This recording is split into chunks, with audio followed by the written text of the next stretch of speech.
পঞ্চনদ নামক এক বিশাল সরোবরে সেখানে গজেন্দ্র নামক এক বিশাল শক্তিশালী হাতির রাজা তার হাতির পালসহ স্নান করতে আসে। সে ছিল অহংকারী এবং তার নিজের শক্তির ওপরে অত্যন্ত গর্বিত। স্নানের সময় সে আনন্দে জলে খেলা করছিল, কিন্তু নিয়তির পরিহাস, সরোবরে বাস করা এক বিশাল শক্তিশালী কুমির তার পায়ে আক্রমণ করে। কুমিরটি ছিল মকর। সে মূলত একটি অভিশপ্ত গন্ধর্ব ছিল। এই কুমির গজেন্দ্রর একটা পায়ে কামড় ধরে তাকে জলের অতল গভীরে টেনে নিয়ে যাওয়ার চেষ্টা করে। শুরু হয় এক মরণপণ সংগ্রাম।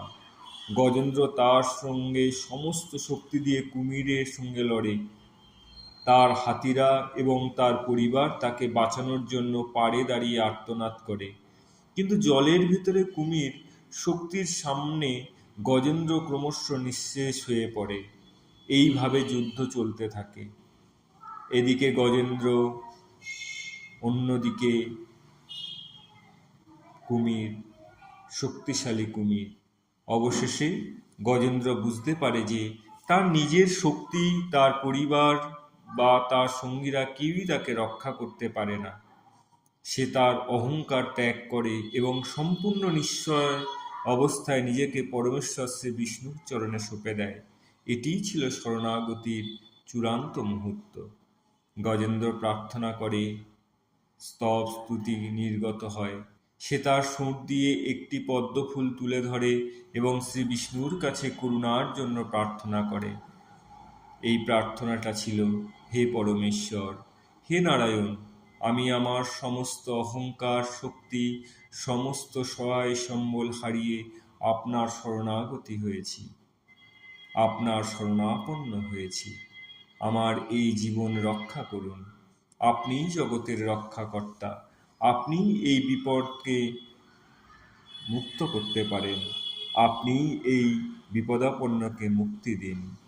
গজেন্দ্রের এই ভক্তিমূলক আন্তরিক প্রার্থনায় শ্রী বিষ্ণুর হৃদয় স্পর্শ করে।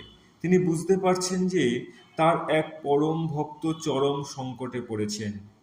দৈব করুণার আবির্ভাবে শ্রী বিষ্ণু গজেন্দ্রের ভক্তিপূর্ণ প্রার্থনা শুনে এক মুহূর্ত বিলম্ব না করে ঐশ্বরিক পাখি গরুরের পিঠে চড়ে বিষ্ণু বৈকুণ্ঠ থেকে দ্রুত পদে নেমে আসেন। পঞ্চজন্য শঙ্খ, যা সমস্ত অশুভ শক্তিকে কম্পিত করে। অন্য হাতে রয়েছে সুদর্শন চক্র, যা তার পরম অস্ত্র এবং পরম শক্তি। একটি হাতে রয়েছে কৌমোদকী গদা, অন্য হাতে একটি পদ্মফুল। তার মাথায় রাজকীয় মুকুট, শরীর অলঙ্কারে সুশোভিত। গরুর পাখিটির বিশাল ডানার সাহায্যে বৈদ্যুতিক গতিতে নেমে আসছে। তার উজ্জ্বল সোনার পালক আকাশে চারিদিকে আলোকিত করে তুলেছে। শ্রীবিষ্ণু গরুরের ওপর উপবিষ্ট হয়ে আকাশ থেকে মেঘের মধ্য দিয়ে নেমে আসছেন গজেন্দ্রের মোক্ষ লাভের জন্য। শ্রীবিষ্ণু সরোবরের কাছে পৌঁছানোর সঙ্গে সঙ্গে সুদর্শন চক্রটি নিক্ষেপ করেন। ওই চক্রটি কুমিরের শিরচ্ছেদ করে এবং গজেন্দ্র তার মরণ প্রাণ গ্রাস থেকে মুক্ত করে। তখন সেই কুমির গন্ধর্বরূপ ফিরে পায়, আর গজেন্দ্র শ্রী বিষ্ণুর সান্নিধ্যে সুদর্শন চক্রের প্রভাবে কেবল তার জীবন পায় না, বরং সে পরম মুক্তি ও মোক্ষ লাভ করে। সে তখন আর পার্থিব হাতি নয়, সে এক মুক্ত আত্মা। পরম ভক্তি ও শরণাগতি গজেন্দ্র হলেন জীব ও সাধারণ মানুষ।